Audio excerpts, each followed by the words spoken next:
আমিনের হাবিব জনাব মুহাম্মদুর রাসূলুল্লাহ সাল্লাল্লাহু আলাইহি ওয়াসাল্লাম বলেছেন, কিয়ামতের ময়দানে আল্লাহর কসম করে বলছি, সেদিন জাহান্নামীদের ভীষণ কষ্ট হবে, আর জান্নাতীদের জন্য অত্যন্ত আসান হবে, অবস্থাটা খুবই আরামের হবে। নবীজি বলেন, এক ফরজ নামাজ, এক ওয়াক্ত ফরজ নামাজ আদায় করতে যে সময়টুকুন লাগে, কিয়ামতের মাঠে এই সময় এত বড় বিরাট লম্বা সময় জান্নাতীদের জন্য এরকম হালকা হয়ে যাবে। সুবহানাল্লাহ। কোরআনে কারিমে আল্লাহ তাআলা বলেছেন, কেতাবের পৃষ্ঠার মতো কিয়ামতের আগে একটার পর একটা ঠাস ঠাস করে পড়বে, ভেঙে চুরে চুরমার হয়ে যাবে। ওয়াইদাল বিহারু ফুজ্জিরাত, আল্লাহ তাআলা বলছেন, ইদাস সামাউ ফাতারাত ওয়াইদাল কাওয়াকিবু ইনতাসারাত ওয়াইদাল বিহারু ফুজ্জিরাত, আকাশের তারকাসমূহ বিক্ষিপ্ত হয়ে পড়বে। অসংখ্য তারকারাজি, বিশাল বিশাল তারকা বিক্ষিপ্ত হয়ে পড়বে। চন্দ্র সূর্য একটার সাথে আরেকটা ধাক্কা লেগে চাঁদ আর সূর্য আলো হারিয়ে ফেলবে, একাকার হয়ে যায়। পাহাড়গুলো উঁচু করে আল্লাহ তাআলা জমিনের উপরে আছাড় মারবেন, কালিহিল মানফুস, তুলার মতো উড়ে চলে যাবে। সুবহানাল্লাহ বলবে না? ব্যাঙের সামনে অসহায়, বল্লা ভীমরুলের সামনে অসহায়, সাপের সামনে, বিচ্ছুর সামনে অসহায়। তারা কয় সকল ক্ষমতার উৎস জনগণ, কপাল বলা। নবীজি বলেছেন, কেউ যদি মাগরিবের পরে আর ইশার পরে, ফজরের পরে আর ইশার পরে যদি তিনবার পড়ে, আস্তাগফিরুল্লাহাল্লাযী লা ইলাহা ইল্লা হুয়াল হাইয়ুল কাইয়্যুম ওয়া আতুবু ইলাইহি, তিনবার করে যদি পড়ে, সাগরের ফেনা তুল্য গুনাহ যদি থাকে আল্লাহ তাআলা মাফ করে দিবে। অত্যাচারিত হয়েছেন, চাকরির সমস্যা হয়েছে, ঘরে খাবার নাই, অসুখ বিসুখ হয়েছে, নানান ধরনের সমস্যায় পড়েছেন, কোনো মাজার নয়, কোনো পীর নয়, মসজিদের ভিতরে চলে যান, উযু করে মসজিদে ঢুকে 2 রাকাত কাজায়ে হাজাতের নামাজ পড়েন। রাসূলুল্লাহর উপরে যখনই বিপদ হতো তিনি নামাজে দাঁড়ায় যেতে। সুবহানাল্লাহ বলো। আপনি কেন যাবেন একটা কবরের কাছে? আপনার সাহায্য কামনার জন্য কোনো পীর নয়, আপনার সাহায্যের জন্য কোনো কবর নয়, সাহায্য পাওয়ার জন্য কে? আল্লাহ চান আপনার ঈমানটা খালেস হোক। আল্লাহ তাআলা এটা বরদাস্ত করতে পারেন না যে মানুষ কারো কাছে গিয়া আরেকজনের কাছে গিয়ে নথি স্বীকার করুক, আল্লাহ সহ্য করেন না। ইন্না শিরকা লা যুলমুন আযীম, শিরক হচ্ছে মস্ত বড় জুলম, অত্যাচার। আল্লাহ সব থেকে অপছন্দ করেন কোন গুনাহ বলেন? শিরক। আল্লাহ সহ্যই করেন না। কেন করেন না? একটা যুক্তিতে আসে, যারা বিবাহ করেছে তাদের স্ত্রী যদি স্বামীর সাথে যে ধরনের হাসি খুশি প্রেমের আদান প্রদান করে, স্বামী ছাড়া যদি আরেকজন পুরুষের সাথে এরকমের ভাব বিনিময় করে, ফোনে কথা বলে, প্রেম করে, খুব সুন্দর করে ভালোবাসা দিয়ে যদি চিঠি লেখে অন্য পুরুষের কাছে, অথবা প্রেম নিবেদন করে, তাহলে স্বামীদের অবস্থা কেমন হবে বলেন? এইটার জবাব দিতে যদি দেরি হয় তো খুবই কুলক্ষণ। হ্যাঁ, ভয়ানক হবে, ভয়ানক হয়ে যাবে। নিজের চরিত্র যতই যা হোক, বউর চরিত্র ভালো চাই। আচ্ছা বলেন তো, স্ত্রী আপনার সঙ্গে যেভাবে প্রেমের হাসি হাসে, প্রেম নিবেদন করে, ওই রকম আরেকটা পুরুষের কাছে সাথে করলে আপনার সহ্য হয় না কেন? আপনি স্ত্রীর উপরে আপনার অধিকারটা কতখানি, কি জন্য? আপনার স্ত্রীর যে হাসি, যে মিষ্টি হাসি, যা আপনার প্রাণ কেড়ে নেয়, ওই হাসিতে আপনার কোনো অবদান আছে বলেন? তার যে টানা টানা চোখ, সুন্দর ভ্রু, মাথায় অনেক লম্বা চুল, শরীরটা সুন্দর, যৌবন, রূপ, এর ভেতরে আপনার কোনো অবদান আছে? হ্যাঁ আছে, একটু তো আছি। আপনি যে মুখ দিয়ে বউটা হাসে, সেই ঠোঁটে একটু লিপস্টিক লাগাইছে। যে চোখের জন্য আপনি পাগল, সেই চোখে একটু কাজল লাগাইছেন। শরীরটাকে পেঁচাবার জন্য সুন্দর একটা শাড়ি কিনে দিছেন। একটা শাড়ি দিয়ে, একটু লিপস্টিক কিনে দিয়ে চুলের একটা ক্লিপ কিনে দিয়ে, একটা ভালো শাড়ি কিনে দিয়া, স্ত্রীর উপরে যদি এত অধিকার আছে যে কোনদিন মৃত্যু পর্যন্ত কোন প্রেমের হাসি, ভালোবাসার আদান প্রদান আপনি ছাড়া আর কারো সাথে করতে পারবে না, এইটা যদি আপনার অধিকার এভাবে প্রতিষ্ঠিত হয়, তাহলে এই হাসি যিনি দিলেন, এই দাঁত, এই সুন্দর চোখ, এই রূপ, এই যৌবন আল্লাহ তাআলা দিলেন, তার সামনে কোন পীর অথবা কবরের সামনে যদি হাত পাতে আল্লাহ বরদাস্ত করেন না। কথা কি বুঝে আসছে? কথা বুঝে আসছে? আলহামদুলিল্লাহ বলেন। আলহামদুলিল্লাহ। বুঝলেই আমাদের কষ্ট সার্থক। আলহামদুলিল্লাহ বলেন। আমরা যেন আল্লাহরে চিনতে পারি, বুঝতে পারি। আমার বিশ্বাস করুন, কোরআন আমার সামনে, আল্লাহর কসম, কোন জীবিত পীর, কোন মৃত্যু পীর আমার ভাগ্যের ভালো বা মন্দ করার কোন অধিকার রাখে না, রাখে না, রাখেন। কোন পীর খুদি আমার ভাগ্যকে ভালো বানাই দিতে পারবে না, পারবে না, এবং আমার একটা চুলও বাঁকাও করতে পারবে না। খাইরিহি ওয়া শাররিহি মিনাল্লাহ তাআলা। আমার ভালো, আমার মন্দ করার একমাত্র মালিককে। এক আঙ্গুল আকাশের দিকে উঁচু করে চিৎকার দিয়ে বলুন, কে? আবার বলেন, আবার বলেন, আবার বলুন। হাত নামা। আল্লাহ কবুল করুন, বলেন আমিন। আমার এই বক্তব্য দিয়ে আমি কোন পীরকে অমর্যাদা করছি না। পীর সাহেবদের কাছে পীর কোন শরীয়তের শব্দ নয়। কোরআন এবং হাদিসে কোথাও পীর বলে কোন শব্দ নাই। এটি ফার্সি শব্দ। এ শব্দের অর্থ হলো বৃদ্ধ। তো পীর যদি বৃদ্ধ হয় ভালো কথা, তিনি যদি আলেম হন আরো ভালো কথা। কিন্তু বাপ পীর ছিল, উনিও সেই সুবাদে পীর। ইলেম নাই, ওনার নিজের কাছেই তো টর্চ নাই। আপনাকে অন্ধকারে উনিও ম্যানহোলের মধ্যে পড়বে, আপনারে নিয়ে পড়বে। আলেম হইতে হবে, পীর যদি হয় আলেম হইতে হবে, এক নম্বর কথা। দুই নম্বর কথা হলো তিনি ব্যবসায়ী হবেন না। ধর্মের নামে তিনি ব্যবসা করবেন না। তিনি মানুষকে হেদায়েতের পথ দেখাবেন। প্রয়োজনে জেলে যাবেন, প্রয়োজনে ফাঁসির মঞ্চে দাঁড়াবেন। তিনি নিজেকেই ইসলামের সব আমি করি, আর ইসলাম কারো কাছে নাই। যারা ইসলাম করলো 70-80 বছর ধরে, রাজনীতির পথ দেখালো, তারা ইসলামের দল না, ওনারটাই ইসলামের দল। এই ধরনের ফাজলামি বক্তব্য থেকে বিরত থাকতে হবে। এই ধরনের বেয়াদবিপূর্ণ বক্তব্য থেকে বিরত থাকতে হবে। আমার দোকানে খাঁটি ঘি পাওয়া যায়, আর কারো দোকানে খাঁটি ঘি পাওয়া যায় না। ইসলাম নিয়ে এই ধরনের মনোপলি বিজনেস করতে দেওয়া হবে না। প্রিয় ভাই সব, আমরা পীর সাহেবদের চিনি। পীর ছিলেন শাহজালাল রহমতুল্লাহ আলাইহি। সুবহানাল্লাহ। যুদ্ধ করা লাগে না, আজান দিয়েছেন, মূর্তির মাথা ভেঙ্গা চুর চুর হয়ে পড়ে গিয়েছে। গৌর গোবিন্দ পলায়া কুল পায় নাই। লোকেরা যায় তার মাজারে গিয়ে গজাল মাছ জিয়ারত করে আসে, কিন্তু তরবারিটা দেখে আসেন। দোধারি তরবারি এখনো আছে। সুবহানাল্লাহ বলেন। পীর ছিলেন হযরতে বাহাউদ্দিন নকশবন্দি, মুজাদ্দিদ আল ফিসানি রহমতুল্লাহ আলাইহি, বড় পীর আব্দুল কাদের জিলানী রহমতুল্লাহ আলাইহি, খাজা মঈনুদ্দিন চিশতি রহমতুল্লাহ আলাইহি, খাজাহান আলী রহমতুল্লাহ আলাইহি। কত ওলিউল্লাহর মাজার দিয়ে আমার দেশ ভরা। আলহামদুলিল্লাহ কর। আরে একদিকে মানুষকে মুরিদ বানায়া মুরিদের টাকা দিয়ে নিজেদের পকেট ভরেন নাই। ওনারা এরকম করতেন না, এইরকম করতেন। আর রাসূলুল্লাহ বলেছেন এই রকমের হাতের মর্যাদা নাই, এই হাতের মর্যাদা।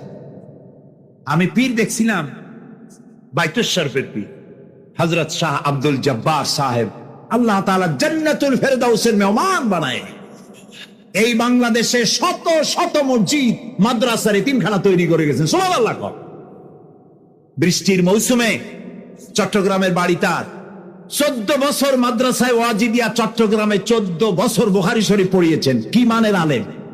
খালি পীর না, মুরিদরা যত টাকা দিত এই টাকা দিয়ে বড় বড় মাদ্রাসা মসজিদ করেছেন। আর বৃষ্টির সময় সাথী সঙ্গী নিয়ে বস্তি এলাকায় যেতেন, পলিথিন দিয়া ছাওয়া, বাচ্চা আর তার স্বামী নিয়ে কাতরায় এক কোনায় বসে আছে, খাবার নাই, চাউল নাই, অসুস্থ, তাদের চাউল দিয়ে আসতেন, তাদের রান্না করার শাকসবজি দিয়ে আসতেন, ওষুধ দিয়ে আসতেন, হাড়ি পাতিল দিয়ে আসতেন।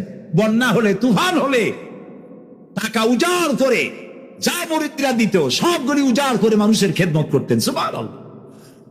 কাজী যারা জামায় অনেকগুলো পকেট, সমানে নিতে থাকে আর ভরতে থাকে এইভাবে করে।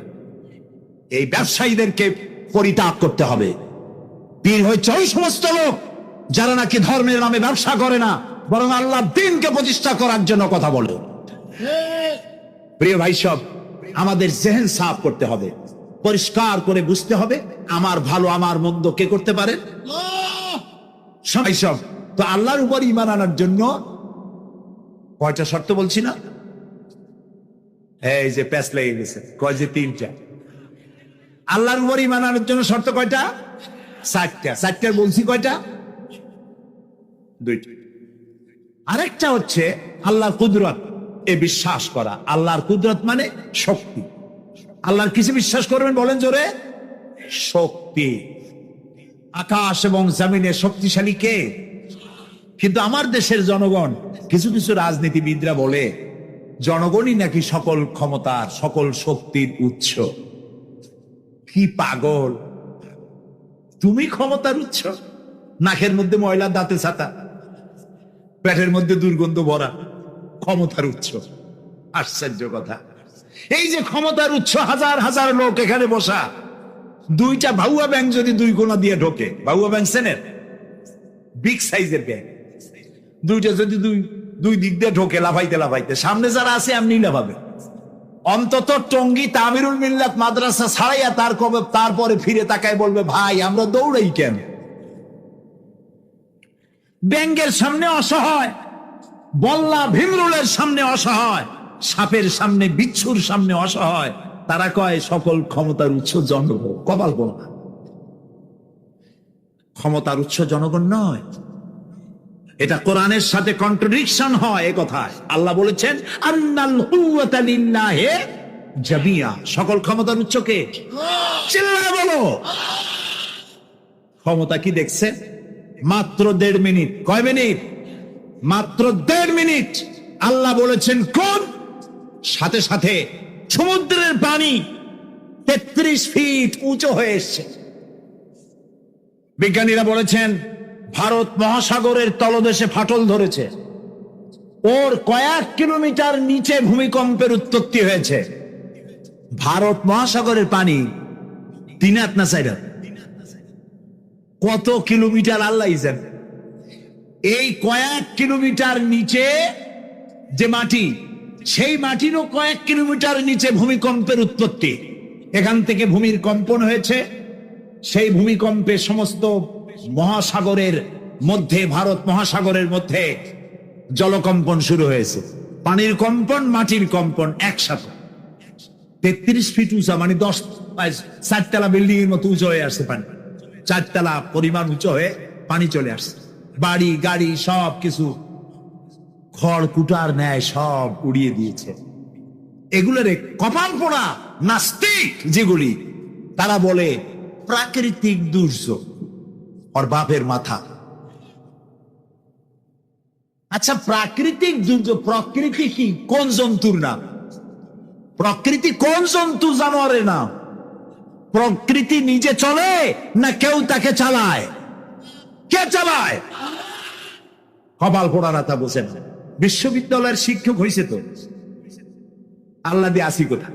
তবে সব খারাপ না, ভালো আছে আলহামদুলিল্লাহ। কিছু আছে কপাল পোড়া। বিশেষ করে শান্তিনিকেতনে যারা পড়াশোনা করে আসে, সাহিত্য চর্চা করে, এই সাহিত্য চর্চা করতে করতে এক পর্যায়ে কপাল পুড়ে যায়। আল্লাহরে চিনতে পারে না। সব চেনে, আল্লাহরে চেনে। আল্লাহ এখন চিনাইতেছে ভালো করে। প্রিয় ভাই সব,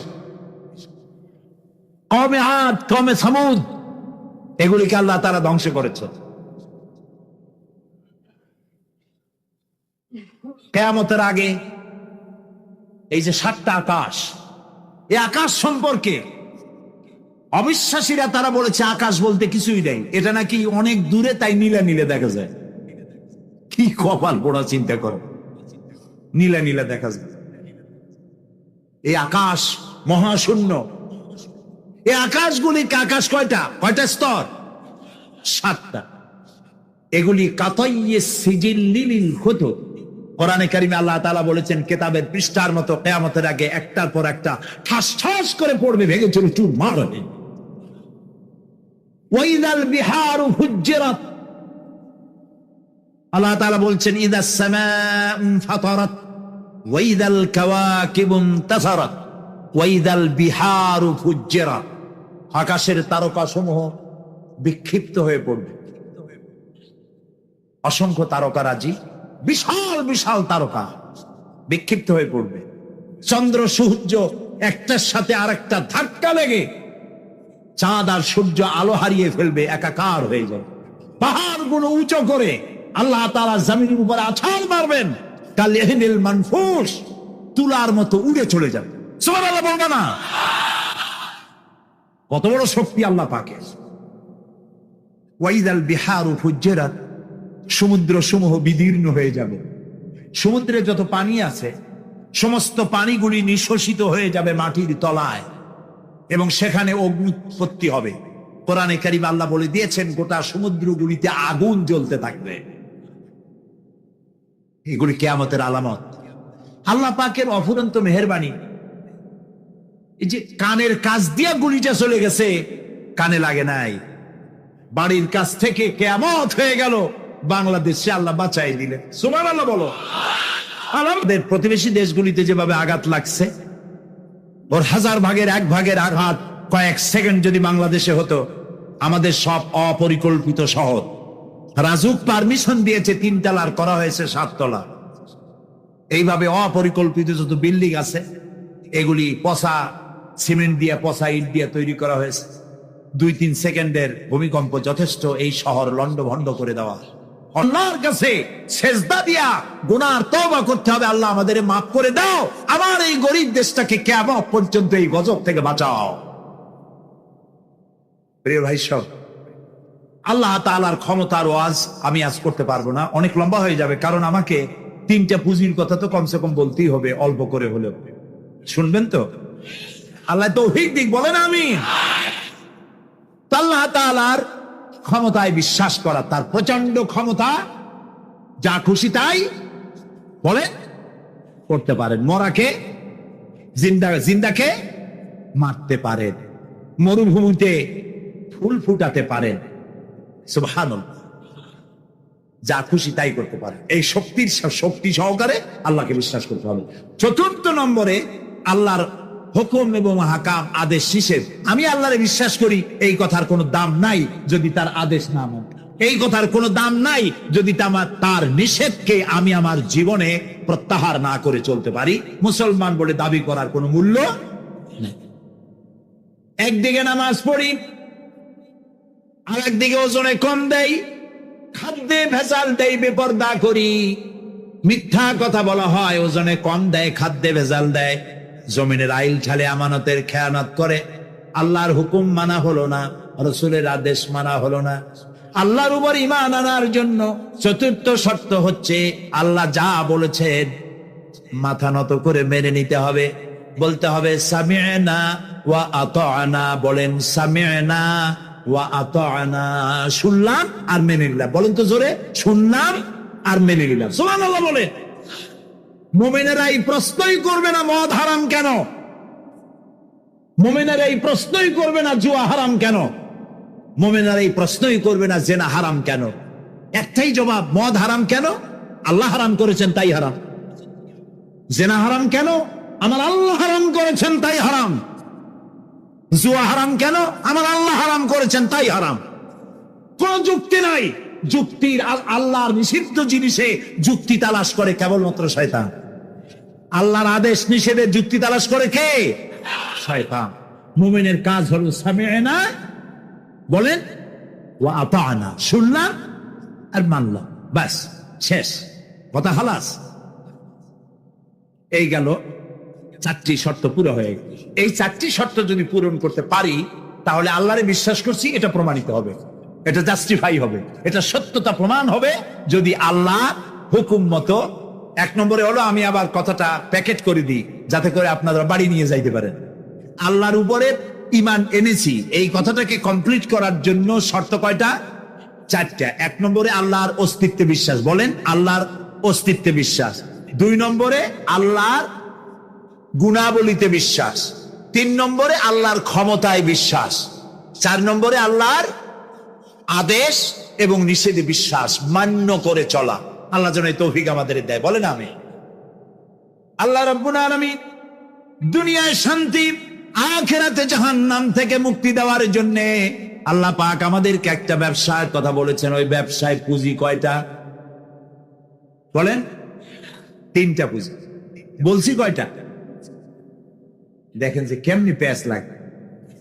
বলছি মাত্র একটা, সে একটা ডাল বার করছি। এবার আসেন মূল পয়েন্ট। এবার দ্বিতীয় পয়েন্ট, রসুলের প্রতি ঈমান। আমরা তো রসুলের প্রতি ঈমান আনছি কিনা বলেন? রসুলের প্রতি ঈমান এনেছি। আমাদের এই ঈমান যথেষ্ট নয়, কারণ আমাদের ঈমান হলো রবিউল আউয়াল মাসে ঈমান তাজা হয়, ঠিক না? ঠিক না? রবিউল আউয়াল মাস যখন আসি, ব্যানার টানাই, শামিয়ানা টানাই, রাস্তাগুলিতে ফ্ল্যাগ লাগাই আর আলোক সজ্জা করি। মন্ত্রীরা আসেন, নেতারা আসেন, সিরাতুন নবী মাহফিলে দাঁড়ায় বলেন নবীর আদর্শ অনুসরণ করা ছাড়া উপায় নাই। অথচ ওনার পা থেকে শুরু করে মাথা পর্যন্ত নবীর আদর্শ নাই। আবার এই করো, আমার আনুগত্য করো, আমার অনুসরণ, আমার আনুগত্য করলে পরে তোমাদের কে আল্লাহ রাব্বুল আলামিন ভালোবাসবেন এবং তোমাদের তামাম জিন্দেগির সমস্ত গুনাহ খাতা আল্লাহ তাআলা মাফ করে দিবে। আমরা কি গুনাহ মাফ করাইতে চাই? বলেন চাই? আসুন রাসূলের আনুগত্য করি। রাসূলের আনুগত্য কিরকম? রাসূল যেভাবে মুছ কাটছে আমরা সেইভাবে মুছ কাটবো। তিনি দাড়ি যেভাবে রাখছেন আমরা সেইভাবে রাখবো। তিনি চুল কাটছেন যেভাবে সেইভাবে করবো। তিনি পায়ের নখ, হাতের নখ যেভাবে কাটছেন সেইভাবে করব। তিনি যেভাবে বিবাহ করেছেন সেই সুন্নত অনুযায়ী বিবাহ, তিনি যেভাবে দেশ চালাইছেন সেইভাবে দেশ চালাব। রাসূলের অনুসরণের অর্থ শুধু এই নয় যে তিনি যেভাবে সুরমা লাগাইছেন আমি ওইরকম সুরমা দেব, তিনি যেভাবে কদু খাইছে আমিও কদু খাবো, এইটা নয়। এটা নয়, শুধু রাসূলের আনুগত্য হবে মুরগির ফার্ম থেকে শুরু করে জাতিসংঘ পর্যন্ত, জীবনের সব ক্ষেত্রে। আর বিশ্বাস করতে হবে তিনি শেষ নবী, তারপরে আর কোন নবী আসবে। আল্লাহ রাব্বুল আলামিন সূরা আহজাবের মধ্যে বলেছেন, মা কানা মুহাম্মাদুন আবা আহাদিম মির রিজালিকুম ওয়ালাকির রাসূলুল্লাহি ওয়া খাতামান নাবিয়্যিন।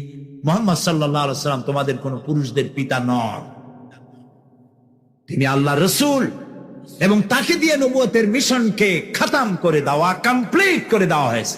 আর কোন নবী, রাসূলুল্লাহ বলেছেন লা নাবিয়্যা বাদি ওয়ালা রাসূল, আমার পরে আর কোন নবী আসবে না, রাসূল আসবে না। কথা বুঝে আসছে? আল্লাহর নবীর পরে আর কোন নবী হবে না।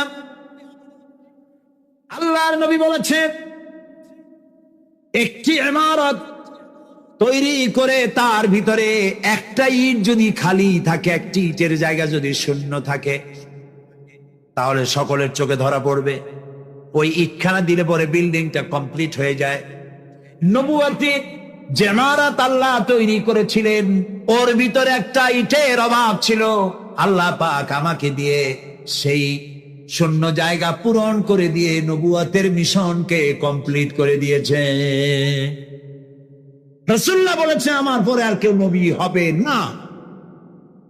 পৃথিবীর সব মুসলমানদের আকীদা মুহাম্মদ সাল্লাল্লাহু আলাইহি ওয়াসাল্লামের পরে যদি কেউ নবুয়তের দাবি করে সে কাফির, 1000 বার কাফির। তারা যারা তাকে যারা নবী মানবে তারাও। রাসূলুল্লাহ বলেছেন আমার পরে 30 জন মিথ্যেবাদী নবুয়তের দাবি করবে। তার মধ্যে একজন তো দাবি করছে রাসূলের জীবদ্দশায়, একটা ছিল মেয়ে লোক আর একটা ছিল পুরুষ। পুরুষটার নাম ছিল মুসাইলামা কাযযাব, নামই ছিল কাযযাব। কাযযাব মানে মিথ্যাবাদী। দেখছেন অবস্থা, নামই মিথ্যাবাদী। উম্মতেরা কইল যে আপনি তো একজন নবী, আমরা সৌভাগ্য আর দুর্ভাগ্য হোক আপনারা নবী বলে মানলাম। মুহাম্মদ সাল্লাল্লাহু আলাইহি ওয়াসাল্লামের কাছে প্রায় জিবরাইল আসে আর ওহী আনে, আর আপনি আমাদের কোনো ওহী দিতে পারলেন না। বছর কয় যে কেবল না নবী হইলাম, অপেক্ষা করো, ওহী আসবেন। বেশ কিছুদিন যাওয়ার পর খুব চিন্তা ভাবনা করে কয় যে ওহী একটা আসছে। উম্মতেরা সব দৌড়ে আসছে, কি ওহী? কয় যে এইমাত্র শেষ রাত্রে জিবরাইল আসছিল, আইসে আমারে কয়ে গেল একটা সূরা নাজিল করলেন। সূরাটা কি? ইন্না আতাইনাকাল আহাক ফাসাল্লি লিরাব্বিকা ওয়াজআক ইন্না শানিয়াকা হুয়াল আবলাক। উম্মতেরা কয় সর্বনাশ, এই সূরা পড়তে গেলে তো আমরা কাইসা মরে যাব। এর অর্থ তো খুব বিকায়দা। কি সূরা নাজিল হলো আপনার উপর? ইন্না আতাইনাকাল আহাক, মানে আমি তোমাকে হুতুম পেশা দান করেছি, সুতরাং তুমি তোমার প্রভুর উদ্দেশ্যে নামাজ পড়ো আর চিৎকার মারো, কারণ তোমার শত্রুরা সাদা এবং কালো বর্ণের। আমরা তো আগামাথা কিছু বুঝলাম না, কি হই? আচ্ছা ঠিক আছে, পয়গম্বর মুহাম্মদ সাল্লাল্লাহু আলাইহি সাল্লামকে তার উম্মতেরা নিয়ে যায় তাদের বাগানে, মাঝে মধ্যে নিয়ে যায়। নিলে পরে যে কুয়ায় পানি থাকে না, শূন্য কুয়া পানিতে ভরে যায়। যে গাছতলা দিয়ে তিনি হেঁটে যান, যে খেজুর গাছে খেজুর নাই, সেই গাছতলা দিয়ে রাসূল হেঁটে গেলেন, গাছে ফল ধরে যায়। আপনি তো এরকম কিছু দেখাইতে পারেন। তোমরা তো আমার নেও না, চলো না যাই। নিয়ে গেছে, যাই দেখে যে কুয়ার পাড় দিয়ে যায়, যে কুয়ায় পানি থাকে তা থাকে, শুকায় যায়। যে গাছতলায় দিয়ে যায়, ওই গাছে খোরমা থাকলে সাথে সাথে ঝরে যায়। উম্মতের কয়, কি একটা কপাল বড় নবী পাইলাম ভাগে। আল্লাহ তারে শেষ করছে দুনিয়া থেকে, জাহান্নামে চলে গেছে। সেই মহিলাটাও গেছে, সেও গেছে। রাসূলুল্লাহ বলেছেন এইরকম 30 জন মিথ্যাবাদী নবুয়তের দাবি করবে কিয়ামতের আগ পর্যন্ত। গোলাম আহমদ কাদিয়ানী, এ হলো ইতিহাসে আমরা যত পাই, তার পর্যন্ত 28 জন হয়েছে। মুহাম্মদ সাল্লাল্লাহু আলাইহি সাল্লামের ইন্তেকালের পর ওকে নিয়ে হয়েছে 28 জন। কয়জন হইল? বাকি আছে কয়জন? তাই বলে কিয়ামত যে এই 2 জন হইলি আগামী বছর বা 5-6 বছরের মধ্যে কিয়ামত হবে, ওইটা চিন্তা করেন। এই পৃথিবীতে একটা লোক আল্লাহ শব্দ উচ্চারণ করার যদি থাকে, কিয়ামত সে পর্যন্ত হবে না। সুতরাং বহুত দেরি আছে কিয়ামতে। তবে ওর মতো আরো শয়তান 2 জন আসবে। গোলাম আহমদ কাদিয়ানী বলল, আমি পয়গম্বর, আমি নবী, আমার উপরে ওহী আসে। তো তার সঙ্গে ওই যুগের বড় আলেম মাওলানা আতাউল্লাহ শাহ বুখারী রহমতুল্লাহ আলাইহি, তিনি বললেন, আচ্ছা তুমি যে নবুয়তের দাবি করো, এই শক্তি তুমি পাও কই? কয় যে আমার শক্তি তো কোরআনের মধ্যেই আছে আমার কথা। কোথায়? কয় সূরা সফের মধ্যে আছে, ইয়াতি মিন বাদি ইসমুহু আহমদ। ঈসা আলাইহিস সালাম আমার ব্যাপারে ফোরকাস্ট করেছেন, ভবিষ্যৎবাণী দিয়েছেন যে আমার তোমার ভাইয়ের সঙ্গে যেন বেয়াদবি না হয়। কবরের ভিতরে দাঁড়িয়ে যিনি আব্দুল্লাহ লাশ ধরে কবরে শোয়াই দিলেন, তিনি আর কেউ নন, তিনি রহমতের নবী, বিশ্ব নবী মুহাম্মদুর রাসূলুল্লাহ। নিজ হাতে কবরে শোয়াই দিলেন, বহন করে যারা এনেছিলেন তারা হলেন আবু বকর, ওমর রাদিয়াল্লাহু তাআলা আনহুমা। আর আলো নিয়ে যিনি দাঁড়িয়েছিলেন তিনি হযরত বেলাল। কবরের ভিতরে আব্দুল্লাহকে শুইয়ে দিন, তার উপরে মাটির আচ্ছাদন দিয়ে নবীজি 2খানা হাত আল্লাহর দরবারে তুলে ধরে বলেন, রব্বুল আলামিন, আজকের সন্ধ্যা পর্যন্ত আমি আব্দুল্লাহর উপরে খুশি ছিলাম, রাজি ছিলাম। আয় আমার আল্লাহ, তুমি আব্দুল্লাহর প্রতি খুশি আর রাজি হয়ে যাও। হযরত আব্দুল্লাহ ইবনে মাসউদ রাদিয়াল্লাহু তাআলা আনহু, তিনিও সেখানে উপস্থিত ছিলেন। তিনি কেঁদে উঠে বললেন, আহারে, আজ যদি আব্দুল্লাহর লাশ না হইয়া আমার লাশটা যদি হইতো, ভাগ্য ভালো হয়ে যেত। নবীজি বলছেন, আয় আল্লাহ, আজকের সন্ধ্যা পর্যন্ত আমি আব্দুল্লাহর উপরে রাজি, তুমি আব্দুল্লাহর প্রতি রাজি হয়ে যাও। সুবহানাল্লাহ। প্রিয় ভাই সব, একজন সাহাবী রাসূলকে যে সম্মান দিয়েছে, ভালোবাসা দিয়েছে, সারা দুনিয়ার মানুষ এই ভালোবাসা একত্রিত হয়ে দিতে পারবে না। সুতরাং ইয়া নবী সালামু আলাইকার মধ্যে মহব্বত নেই। মহব্বত হলো রাসূলের দেওয়া আদর্শ বাস্তবায়িত করার মধ্যেই মহব্বত। হক কথা বলার জন্য রাসূল মার খেয়েছেন, সাহাবায়ে কেরাম মার খেয়েছেন। আমরা হক কথা বলতে ভয় পাই। অনেকে ভয় পান হক কথা বলতে। হক কথা বলতে যদি দাওয়াত না হয়, যত পারা যায় মাইজিয়া ঘষিয়া কথা কইয়া টইয়া কোন রকম বলে মানে যাবে দিন, পকেট ভরলি, ঠিক কিনা? পকেট ভরার কাম হাতিয়া তওবার কাম। প্রিয় ভাই সব, এটা হাতিয়া তওবার রাস্তা না, এ রাস্তা রক্ত পিচ্ছিল, এ রাস্তা বড় কঠিন, দান দান শহীদ হওয়ার রাস্তা, কাঁচা কলিজা চালায় খাওয়ার রাস্তা। হযরত হামজা রাদিয়াল্লাহু তাআলা আনহুর কলিজা চাবায় খেয়েছিল কাফেররা। এই কষ্ট করার পর ইসলাম এসেছে। ইসলামকে টিকিয়ে রাখতে হবে এবং দুনিয়ার সামনে প্রমাণ করতে হবে মুসলমানেরাই কেবলমাত্র আদর্শবান, পৃথিবীর শান্তি স্বস্তি মুসলমানেরা দিতে পারে, ইসলাম দিতে পারে, এটা বুঝাতে হবে। কিন্তু যে পথে আমাদের লোকেরা রওনা হয়েছে এই পথ আসল পথ নয়। একজন ব্যক্তির পিছনে দৌড়ানোর, শাস্ত্রস্তি, ব্যক্তি পূজা, মাজার পূজা, পীর পূজা, এইসব পূজা দিয়ে গোটা দেশ কোথায় যাচ্ছে? আদর্শ ছেড়ে। প্রিয় ভাই সব, এই জন্য আমাদেরকে বুঝতে হবে, এই ধারণা বদ্ধমূল করে নিতে হবে, আল্লাহ যত নবী পাঠিয়েছেন সব নবীরা কি ছিলেন? মানুষ। বলেন সবাই। কিন্তু কাফেরেরা এটা মানতে পারে নাই। কাফেরেরা বলতো মা হাযা ইল্লা বাশারুম মিসলুকুম, এই যে নবী এ তো মানুষের মতো, এটা কি কথা? আর আলাদা একটা ফজিলত আমাদের উপর থেকে কি হবে? আল্লাহ যদি ইচ্ছে করতেন তো ফেরেশতাই তো পাঠাই দিতেন নবী করে আমাদের জন্য। মা সামি'না বিহাযা ফি আবাইনাল আউয়ালিন, এটা আমাদের বাপ দাদা মুখেও কোনোদিন শুনি নাই যে মানুষ নবী হয়, এটা কথা হইল। এ কি নবী? তারা বিশ্বাস করতে পারত। তারা বলতো মা হাযা ইল্লা বাশারুম মিসলুকুম ইয়াকুলু মিম্মা তাকুলুনা মিনহু ওয়া ইয়াশরাবু মিম্মা তাশরাবুন। এ কি নবী যে আমরা যা খাই তাই খায়, আমরা পান করি তারাও পান করে? এই ধরনের চিন্তা তাদের ছিল, ওই কুফরি চিন্তা এখন মুসলমানদের মধ্যে ঢুকছে। নবীর মানুষ কোয়া যাবে, নাউযুবিল্লাহ। মুসা আলাইহিস সালাম এবং হারুন আলাইহিস সালাম যখন নবুয়তের দাবি নিয়ে গিয়েছিলেন, কাফেররা বলেছিল আনুমিনু লিবাশারাইনি মিসলুনা, আমরা কি ঈমান আনবো এমন দুই ব্যক্তির উপরে যারা আমাদের মতো মানুষ, তাদের উপর ঈমান আনবো? এটা কেমন কথা? মা লিহাযা রাসূল ইয়াকুলু আত-তুআম ওয়া ইয়ামশি ফিল আসওয়াক, কেমন রাসূল যে আমাদের মতো বাজারে যায়, আমাদের মতো ভাত খায়? ওরা চিন্তা করতো যে রাসূল যিনি হবেন তিনি হয়তো ফেরেশতা হবে বা অন্য কিছু হবে, জিন হবে।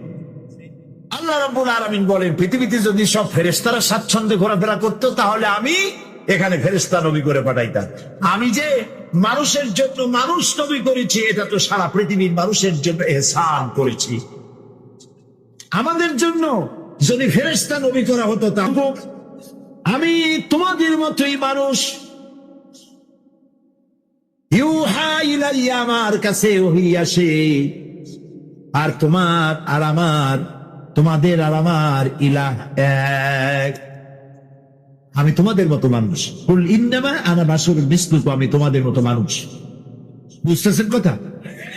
এই কথার ব্যাখ্যা সব সময় আমি চেষ্টা করি মানুষকে বুঝাবার জন্য। আল্লাহ তৌফিক দিন, বলেন আমিন। ইন্নামা আনা বাশারুম মিসলুকুম, আমি তোমাদের মতো মানুষ, এই কথার ব্যাখ্যা দরকার। তা না হলে আন্দাজে দেখবেন এই যে কথা বললাম, যদি ব্যাখ্যা না দেওয়া হয় তাহলে কেউ কেউ আগামীকাল থেকে ওয়াজ করা শুরু করবেন, এই সাইদি আসছিল, আসে বলে গেছে নবী নাকি আমাদের মতো সাধারণ মানুষ। আর লোকেরা কবে নাউযুবিল্লাহ, কই লোক?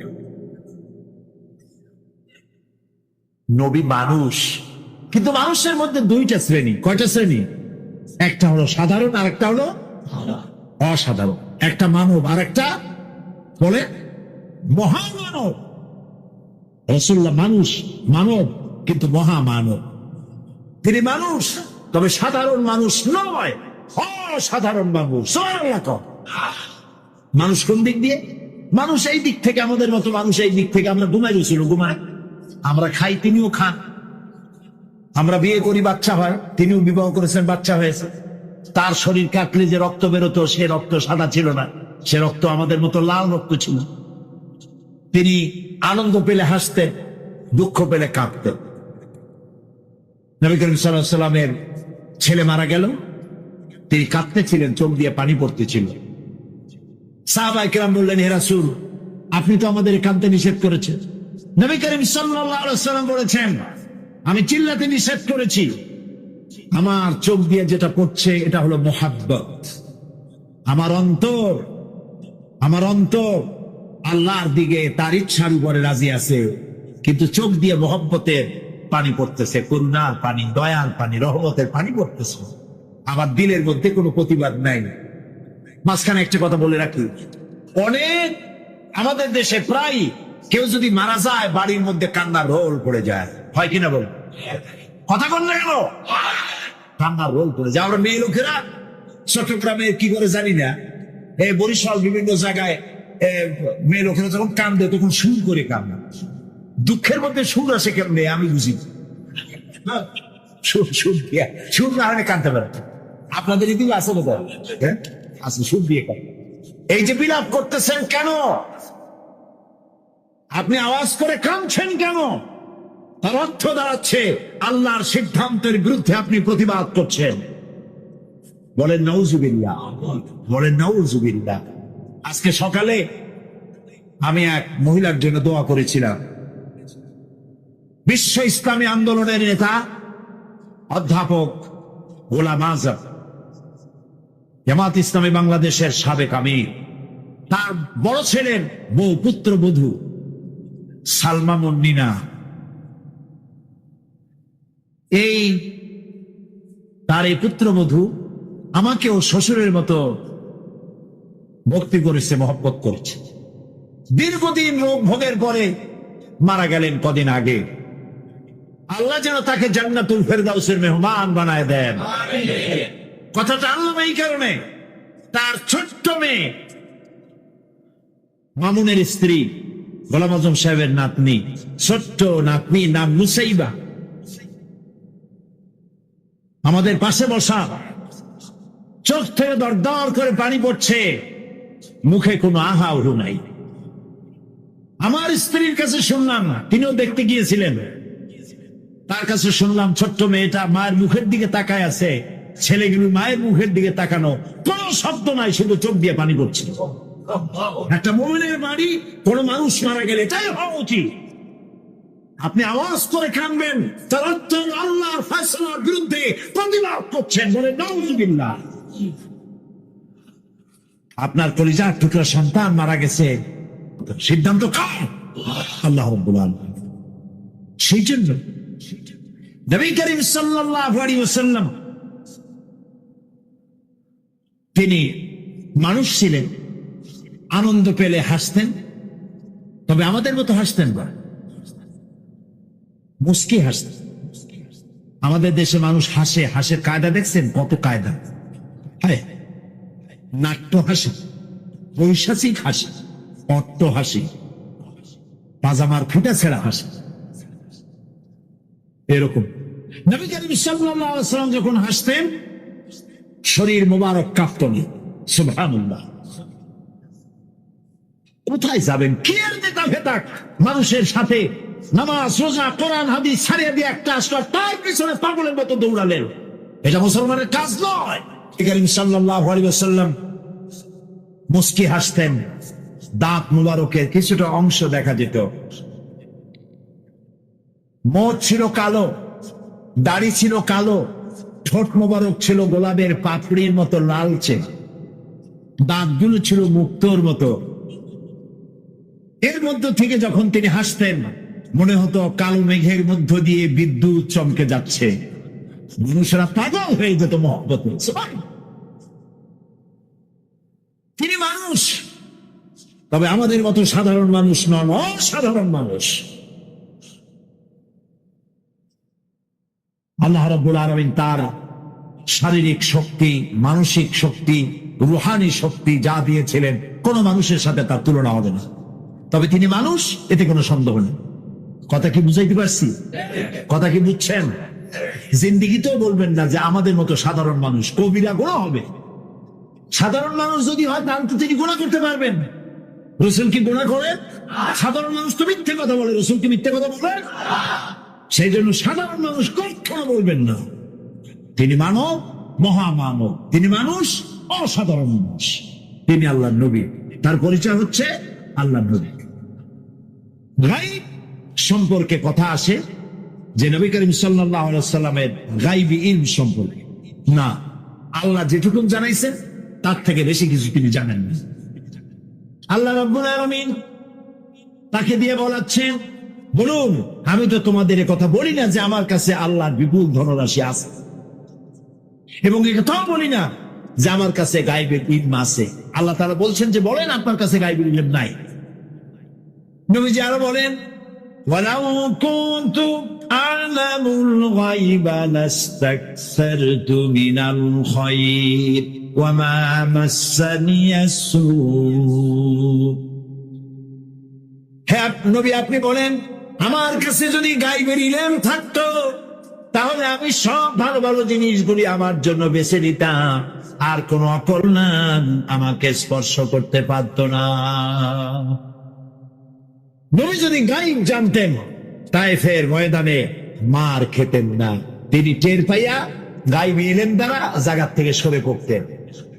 উহুদের ময়দানে গায়েব যদি তিনি জানতেন তাহলে উহুদে দাবদার মোবারক শহীদ হওয়ার আগে নিজে সরতেন, হামজা রাদিয়াল্লাহু তাআলা আনহুকে সরাই দিতেন। এগুলো ঠিক কি?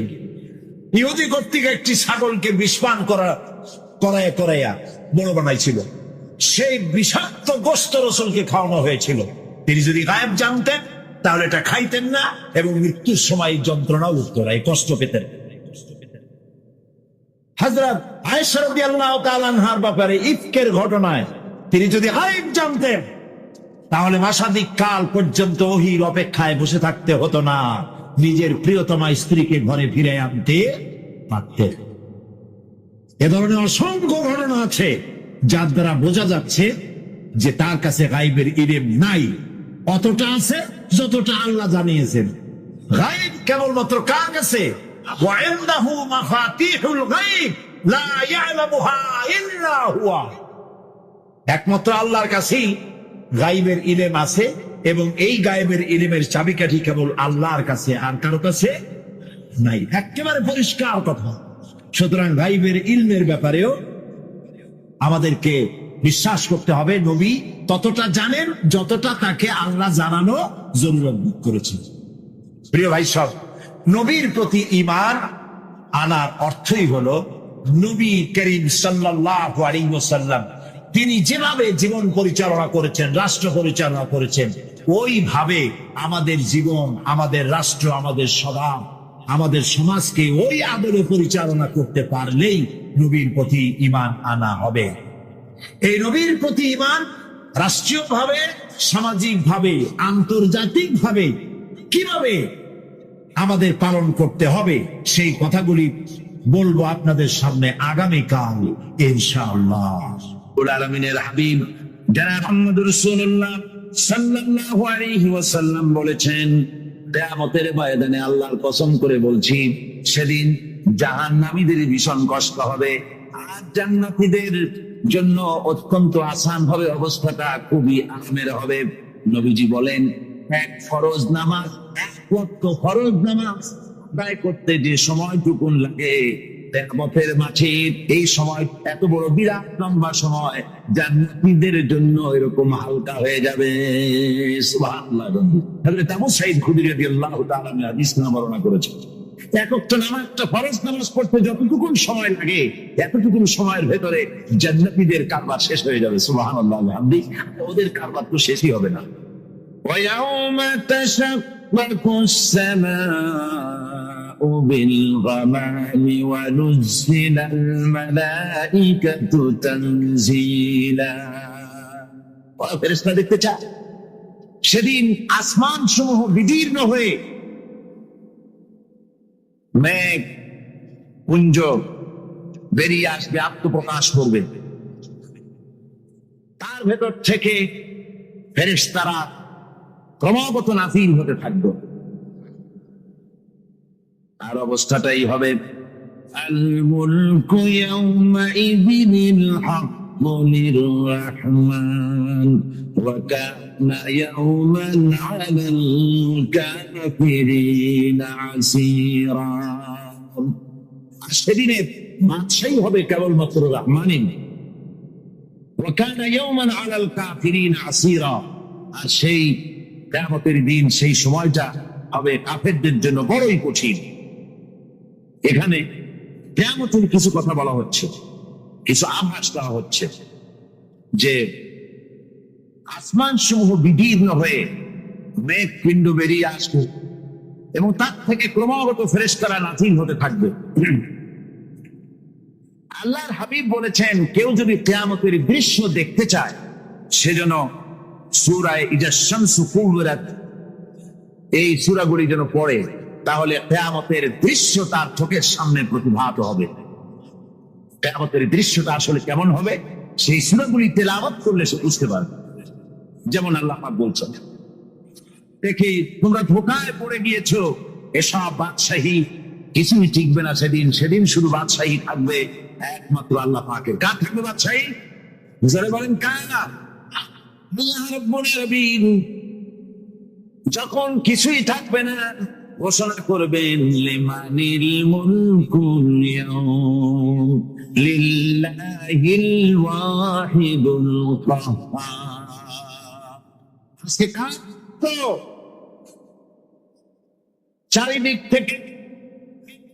থেকে আওয়াজ আসতে থাকবে, পরাক্রমশালী আল্লাহ রাব্বুল আলামিনের রাজত্ব। আর কারণ হাদিস শরীফে এসেছে, বুখারী মুসলিম শরীফের হাদিসে এসেছে, আল্লাহ বলেন আল্লাহ রাব্বুল আলামিন তখন তার এক হাতে আকাশ মণ্ডলীকে ধারণ করবেন, আর এক হাতে জমিনকে ধারণ করবেন। আকাশ মণ্ডলী এক হাতে, জমিন এক হাতে, এভাবে বলবেন আইনাল জান্নাতুন আইনাল মুতাকাব্বিরুন। কোথায় সেই স্বৈরাচারীরা? কোথায় সেই পূর্বীরিত অহংকারী স্বৈরাচার যারা আমার জমিনের উপরে, আমার মানুষের উপরে রাজত্ব চালিয়েছে? তারা আজকে কোথায়? কোথায় সেই অহংকারীরা?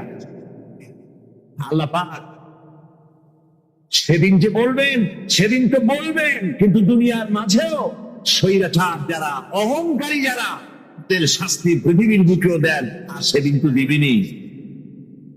কত স্বৈরাচার আমরা দেখলাম, কত অহংকারী দেখলাম, যাদের তর্জনী হেননে লক্ষ কোটি কোটি মানুষ উঠত আর বসত। তাদের সিল্লাতির সঙ্গে আল্লাহ রাব্বুল আলামিন কতজনকে বিদায় করে দিলেন। ফুলের মালা নিয়ে কুলাতে পারে নাই, পা থেকে শুরু করে গলা পর্যন্ত ফুলের মালা দিয়া ডুবাই দিল ভক্তরা। আবার আল্লাহ রাব্বুল আলামিন এমন শাস্তি দিলেন, ফুলের মালার পরিবর্তে জুতা নিয়ে জেলের মধ্যে ঢুকাই দিলেন। ঠিক এরকম অহংকারী আর স্বৈরাচার যারা হয়, আল্লাহ পাক এভাবে তাদের দৃষ্টান্ত দেখিয়ে দেন। আমরা কত দেখলাম, 9 বছরের রাজা, 10 বছরের সাজা। পৃথিবীর মুখে যারা অহংকার করে, যারা স্বৈরাচার হয়, আল্লাহর আইনকে যারা বৃদ্ধঙ্গুষ্টি প্রদর্শন করে, আল্লাহ পাক তাদের জমিনেও দেখান। এখানে চূড়ান্ত ফয়সালা আল্লাহ করেন না, আসল ফয়সালার জায়গা তো আছেই, তবে এখানে নমুনা দেখায় দেন।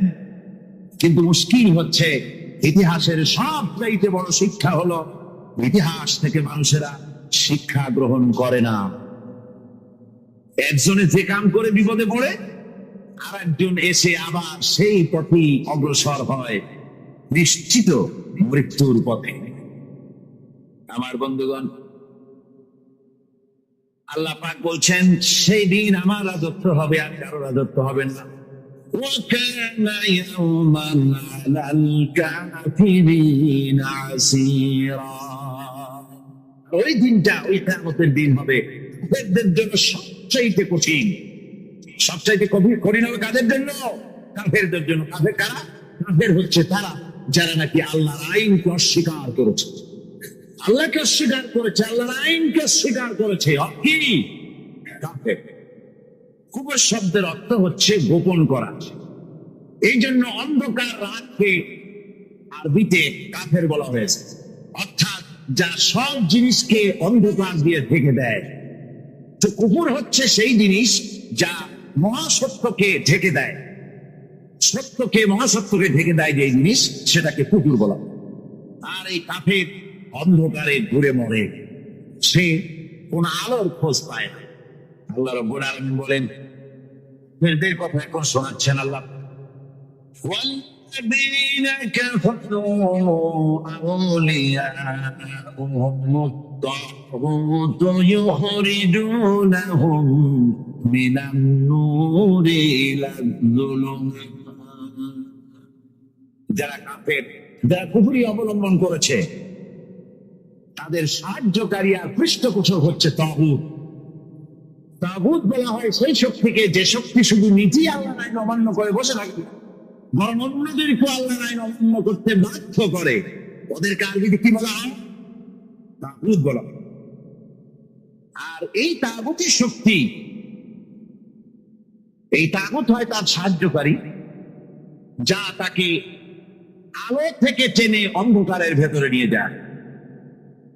আর কাফের হচ্ছে আল্লাহ পাকের ভাষায়, কোরআনের ভাষায় কাফের হচ্ছে সবচাইতে নিকৃষ্ট প্রাণী, সবচাইতে নিকৃষ্ট জীব, মহাসত্যকে যারা অস্বীকার করেছে, যারা আল্লাহকে মানে না, যারা আল্লাহ কোরআনকে মানে না, যারা ইসলামকে স্বীকার করে না, তারা সবচাইতে নিকৃষ্ট প্রাণী।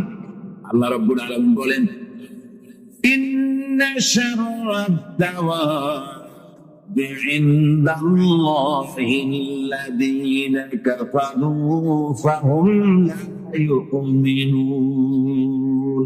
নিশ্চয়ই আল্লাহর জমিনে সব বিচরণশীল জীব যত আছে, আল্লাহ বলছেন আমার জমিনে বিচরণশীল জীব যত আছে তার মধ্যে সবচাইতে নিকৃষ্ট প্রাণী হলো যারা ঈমান আনে নাই, যারা বিশ্বাস করে আমি আল্লাহকে, যারা পরকালকে বিশ্বাস করে নাই, যারা কোরআনকে বিশ্বাস করে নাই, যারা ইসলামকে বিশ্বাস করে নাই, পৃথিবীর মধ্যে তারা সবচাইতে নিকৃষ্টতম প্রাণী।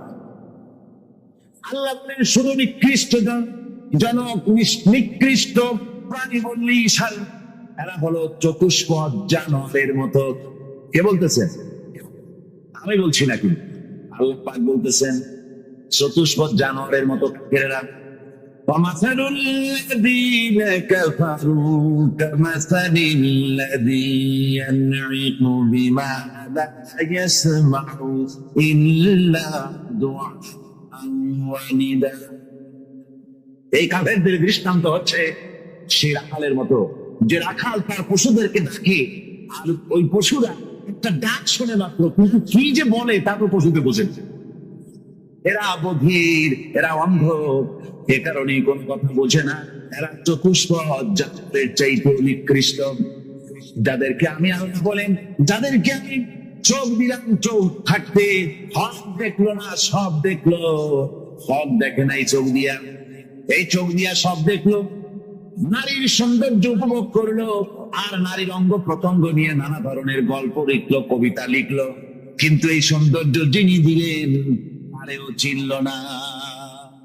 আছে না কত কবি আমাদের দেশে?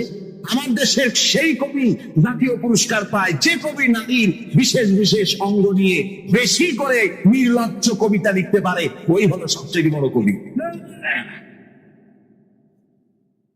আবার বন্ধুগণ, একজন বুজুর্গ ব্যক্তি তিনি পথ দিয়ে যাচ্ছিল, তো সে পথে এক সুন্দরী যুবতী মেয়েকে দেখে সেই যুবতী মেয়ের দিকে এই বুজুর্গ ব্যক্তি এক নজরে তাকায় আছে। তখন এই ঘটনাটাকে কবি এভাবে লিখতেছেন সাজায়, একদা সুখদায় প্রমোদা বদন দর্শন করিব ঝরিল নয়ন, হেসে কহে সে রূপসী সবিস্ময় মন, কহ দেখি মহাশয় কহ কি কারণ, বিষয় বিরাগী তুমি ভুবনে প্রচার, কি হেতু জন্মিল তব মানস বিকার, সামান্য ললনা রূপ করি দর্শন, উচিত না হয় তব অশ্রু বরিশন। বুজুর্গ ব্যক্তি ওই মহিলার দিকে তাকিয়ে তাকিয়ে কাঁদতেছেন। সুন্দরী মহিলা বলেন, আল্লাহর বুজুর্গ বান্দা, আপনি এলাকার ভিতরে বুজুর্গ এবং পীর হিসাবে, বুজুর্গ ব্যক্তি হিসাবে আপনি বিখ্যাত। আজকে আমাকে এখানে দেখে আপনি আমার দিকে তাকায় আমার রূপ উপভোগ করতেছেন আর কাঁদতেছেন। আপনার মতো সংসার বিরাগী মানুষ আমার মতো একটা সুন্দরী মেয়েকে দেখে ভাবে কাঁদা ঠিক না। বুজুর্গ ব্যক্তি বলছেন, হেসে কহিলাম বারে পরহ শ্রবণ, নেত্র ঝরে তব হেতু ভেব না এমন, যে শিল্পী রচিল ওই সুধাংশু বদন, আর তরে ঝরে নেত্র নয়নে জীবন। আমি তোমাকে দেখি কান্দি না, আমার চোখে পানি বেরিয়ে গেছি, তোমারে দেখে আমি মনে মনে ভাবলাম এত সুন্দর করে যিনি মানুষ বানিয়েছেন, না জানি ওই আল্লাহ রব্বুল আলামিন কত বড় সুন্দর। আমার ভাইরা, সুতরাং চোখ থাকতে ওরা আল্লাহ রাব্বুল আলামিনের কুদরত ওরা দেখে নাই, কান থাকতে কোরআনের আওয়াজ ওদের কানের মধ্যে ঢোকে নাই, বিবেক থাকতে আল্লাহর দ্বীনকে বুঝতে পারে নাই, চিন্তা করতে পারে নাই। আল্লাহ রাব্বুল আলামিন বলেন, এরা হলো চতুষ্পদ জানোয়ার, বালহুম আদল। শুধু জানোয়ার না, জানোয়ারের চাইতেও নিকৃষ্ট। এমনই জানোয়ার, আল্লাহ বলেন শুধু জানোয়ার না, জানোয়ারের মতো শুধু খায়, জন্মের মতো এগুলির কাম শুধু ভর্তি করা, গান বাজনা, নাটক, গল্প, এইসব কাজ তাদের। নামাজ নাই, রোজা নাই, আল্লাহ চিন্তা নাই, তাহাজ্জুদ নাই, পরের গাড়ি নাই, শুধু গান আর নাচ। দেখেন না, এই যে 1 জানুয়ারি রাত 12টার সময় আমার ঘুম হয়ে গেল, এই যেখানে আমি ছিলাম, বিকট আওয়াজ। আমি মনে করলাম পাশের বাড়ি বুঝি ডাকাত পড়ছে। এবছর আমাদের দেশে 1 বৈশাখে ঢাকায় যে দৃশ্য আমি টিভির মধ্যে দেখলাম, তাতে আমার মনে হয়নি যে 12 কোটি মুসলমানের দেশে রাজধানীতে এই দৃশ্য হচ্ছে। আমার মনে হচ্ছিল এটা বুঝি কলকাতা অথবা অন্য কোন শহর হবে। আমি দেখলাম সমস্ত যুবক যুবতী, নারী পুরুষ, বিভিন্ন বয়সের লোক সব একসঙ্গে রাস্তায় নেমেছে, নাচতেছে। তার মধ্যে বুদ্ধিজীবী আছে, শিক্ষিত লোক আছে, সমানে নাচতেছে। আর তাদের মুখোশ পরা, বানরের মুখোশ, কুকুরের মুখোশ, শুকরের মুখোশ, ঘোড়ার মুখোশ, হাতি শিয়ালের মুখোশ, এই মুখোশ পরে এভাবে নাচতেছে। আমি চিন্তা করলাম, নববর্ষের সাথে কুত্তার মুখোশের সম্পর্ক কি? নববর্ষের সাথে পাখি ত্রিগালের মুখোশের সম্পর্ক কি? তাহলে ওরা কি বলতে চায় যে আগামী বছরটা আমি কুত্তার ভূমিকা অ্যাক্টিং করবো, অথবা শ্রীগালের মতো ধূর্তামি করবো জাতির সাথে? তারপরে কি করল? সকাল বেলায় যুবক যুবতী 1 বৈশাখ সূর্য উদয়ের আগে রমনা লেকের পাড়ে গিয়ে সব দাঁড়িয়েছে বাসন্তী রঙের শাড়ি পরে। তারপরে সেখানে দাঁড়িয়ে সূর্য উদয়ের পানে তাকিয়ে সকাল বেলায় ভাবে করজোর করে বলছে, এসো হে নববৈশাখ স্বাগতম হে। নববৈশাখ অলক্ষে বোধহয় এটা শুনে বলতেছে, বাপুজিরা আমারে ডাকতেছো, অপেক্ষা করো, আমি আসতেছি। আমারে ডাকতেছো, আমি আসতেছি, কোমরে গামছা বেঁধে আসতেছি, 225 মাইল ফিরে আসতেছি, 30 ফুট উঁচু জলছাপ নিয়ে আসতেছি। নববৈশাখের মজা আমার ভাইরা, মুসলমান নববর্ষ উদযাপনের সাথে মুসলমানের কিসের সম্পর্ক? মুসলমান যদি এই দিন উদযাপন করে, তাহলে তাকে করতে হবে ফজরের নামাজ পড়বে। মুসলমান নববর্ষ উদযাপন করবে, ফজরের নামাজ পড়বে, তারপরে কোরআন শরীফ তেলাওয়াত করবে, দরুদ শরীফ পড়বে, আল্লাহর দরবারে হাত তুলে বলবে, রব্বুনা আমিন। তাহলে পৃথিবীর একমাত্র নিকৃষ্ট মতবাদ, যে মতবাদ সরাসরি আল্লাহকে অস্বীকার করেছে, বলেছে আল্লাহ নাই, দেয়ার ইজ নো গড। তারা ধর্ম কাফির বলেছে। আল্লাহ পাক তাই কোন যুদ্ধ ছাড়া, কোন মারামারি ছাড়া, কোন রক্তপাত ছাড়া এই বিশাল শক্তিকে উৎকারে উড়িয়ে দিলেন, তুলার মতো হয়ে, তুলার মতো হয়ে, পেঁজা তুলা, ধোলা ধোলার হয়ে সব উড়ে চলে গিয়েছে, অস্তিত্ব বিলুপ্ত হয়ে গেছে। কিন্তু আমাদের দেশের খুচরা কমিউনিস্টরা এখনো স্বপ্ন দেখে। ওই যে কালকে বলেছি, তারা বলে কলমের খোসা এটা এখনো নষ্ট করা যাবে না, এটা এখন চালু করা হবে। কোন চীনে আছে, এখনো কিউবায় আছে।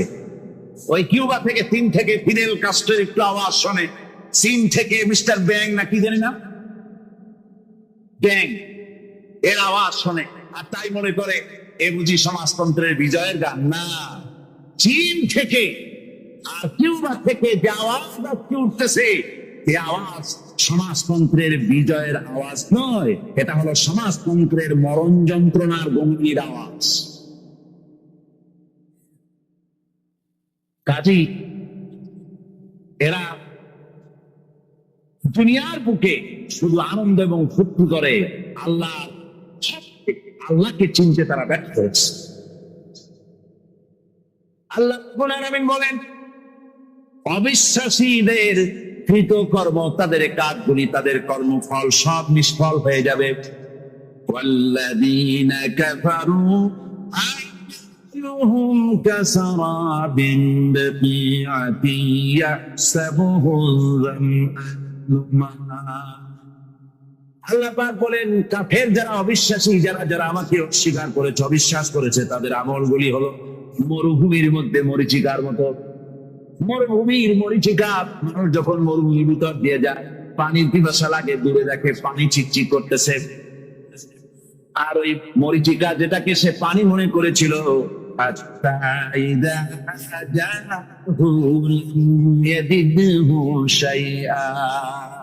যেটাকে সে পানি মনে করে ছুটতেছিল, যখন কাছে গেল, আল্লাহ পাক বলেন কিছুই সেখানে পায় না, শুধু মরীচিকা, বালু আর বালু।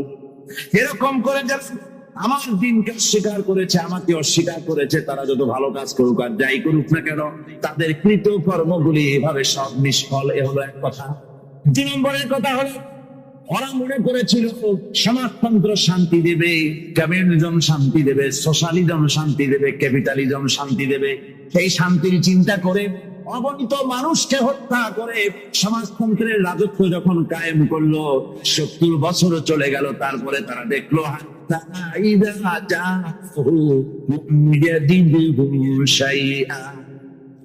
কিচ্ছুই পেল না। তারা খুনের যন্ত্রণে মরল, কাপড় নাই, খাবার নাই।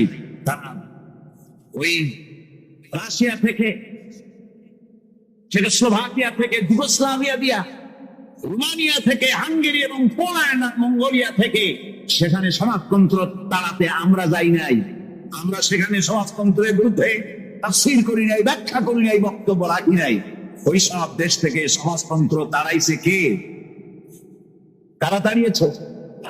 না না, ওরা নিজে, সেই দেশের জনগণই এটাকে উৎখাত করেছে তাদের জমিন থেকে। আল্লাহ পাক বলছেন, যারা আমার দিনকে, আমার বিধানকে যারা অস্বীকার করবে, তারা এই অস্বীকারী অবস্থায় যদি মৌত হয়, আমার সমাজতন্ত্রী কোন ভাই যদি মাহফিলে থাকেন, কমিউনিস্ট কোন ভাই যদি মাহফিলে থাকেন, তাহলে শুনুন আল্লাহ কি বলতেছেন।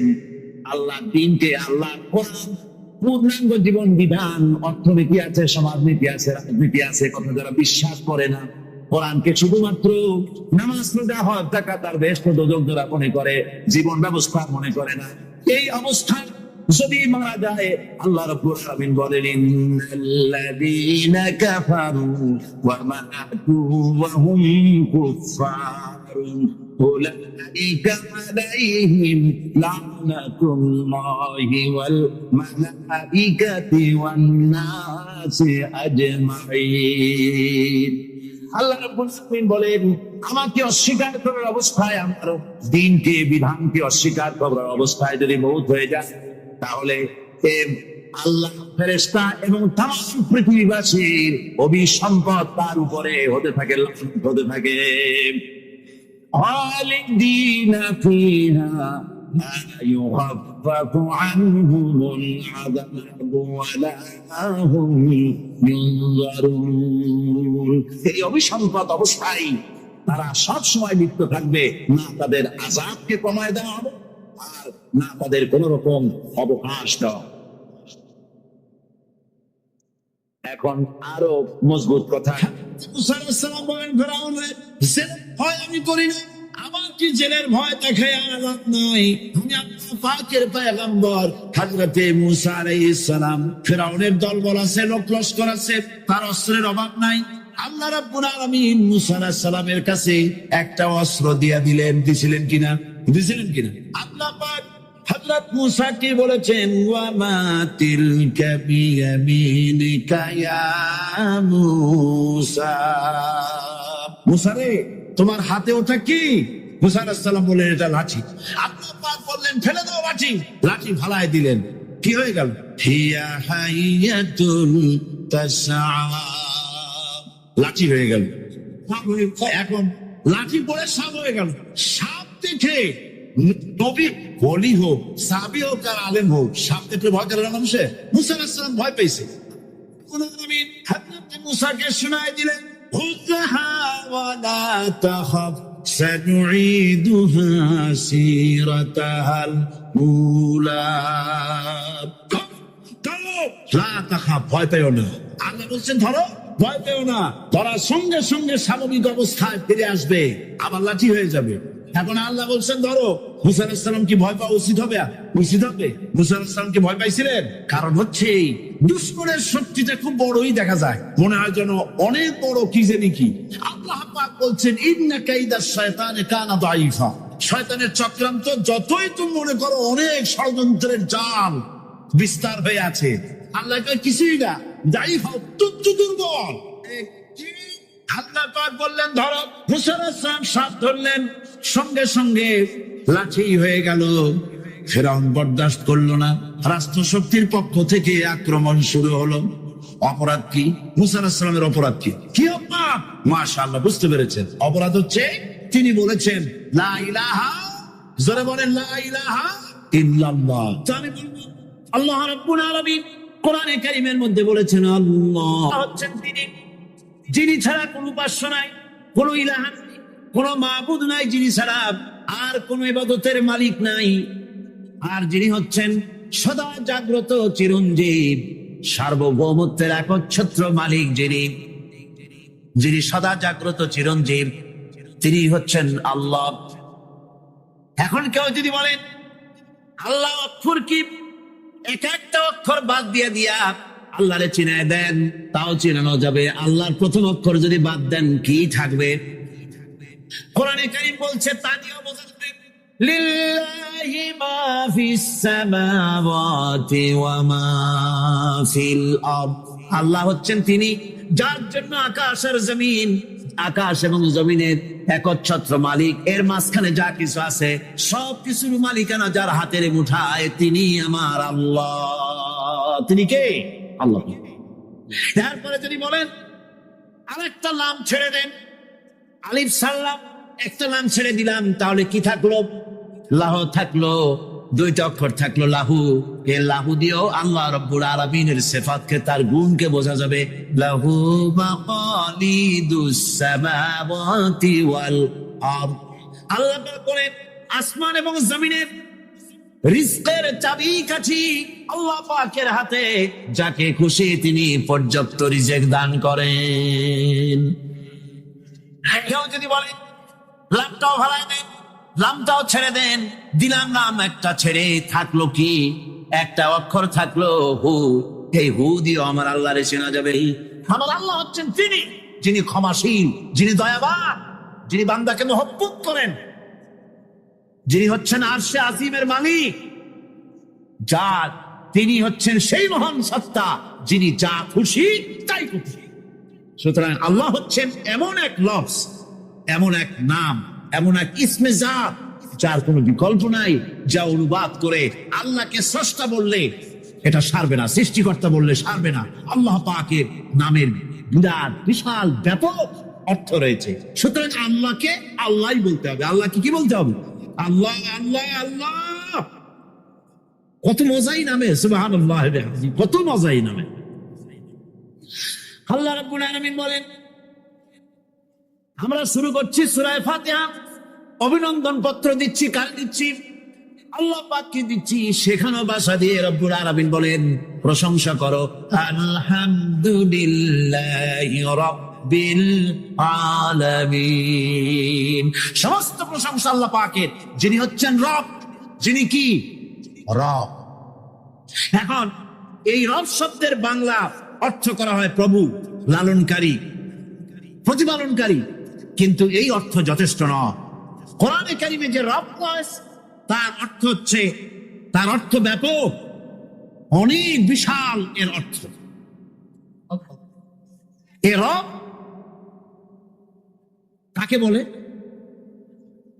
এই রব শব্দের বাংলা অর্থ করা হয় প্রভু, লালনকারী, প্রতিপালনকারী, কিন্তু এই অর্থ যথেষ্ট নয়। কোরআনে কারিমে যে রব বলা হয় তার অর্থ ব্যাপক, অনেক বিশাল এর অর্থ। এ রব কাকে বলে আমি রবের সমস্ত ব্যাখ্যা করতে পারবো না, তবে অল্প কথায় এমন ভাবে বলতে চেষ্টা করব যাতে করে আপনাদের বুঝে আসবে ইনশাআল্লাহ। আমরা বলি ইনশাআল্লাহ। এখন আপনারা যদি আমাকে প্রশ্ন করেন যে অত কথা বুঝি না, এক লাইনে এক বাক্যে বুঝাই দেন রব কাকে বলে, তাহলে আমি কথাটা এইভাবে বলবো, যাহার যখন যে জিনিসে যতটুকু প্রয়োজন তাহাকে তখন সেই জিনিস ফরিয়াদ করার আগে যিনি পৌঁছে দেন তার নাম হচ্ছে রব। এ রব হচ্ছে তার মধ্যে রুবুবিয়তের সম্পূর্ণ কোয়ালিটিতে ভর্তি। আল্লাহ পাকের মধ্যে রুবুবিয়তের কোয়ালিটি। রব শুধু সৃষ্টি করেই ছেড়ে দেন না, প্রতিপালন করেন, পূর্ণতায় পৌঁছে দেন। সুবহানাল্লাহ বলতে ইচ্ছে করে না ভাইরা?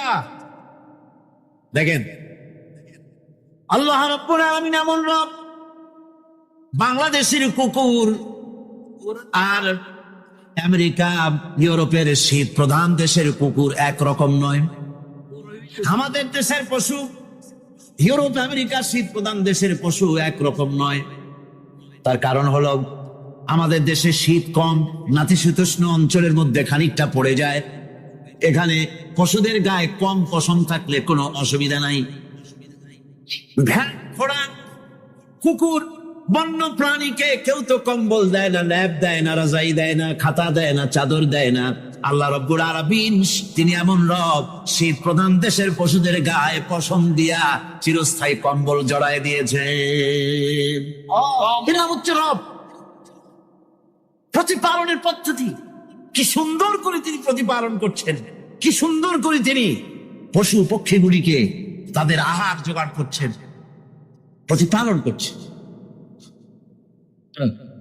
তিনি রব, মানুষকে সৃষ্টি করেছেন, আমাদেরকে সৃষ্টি করেছেন, সব প্রয়োজন মিটাইছেন। সুবহান, সকল প্রয়োজন মিটিয়েছেন। একটা জিনিস বাদ রাখেন, আমাদের মুখে দাঁতের দরকার ছিল, মায়ের পেট থেকে দাঁত নিয়ে আসিনি।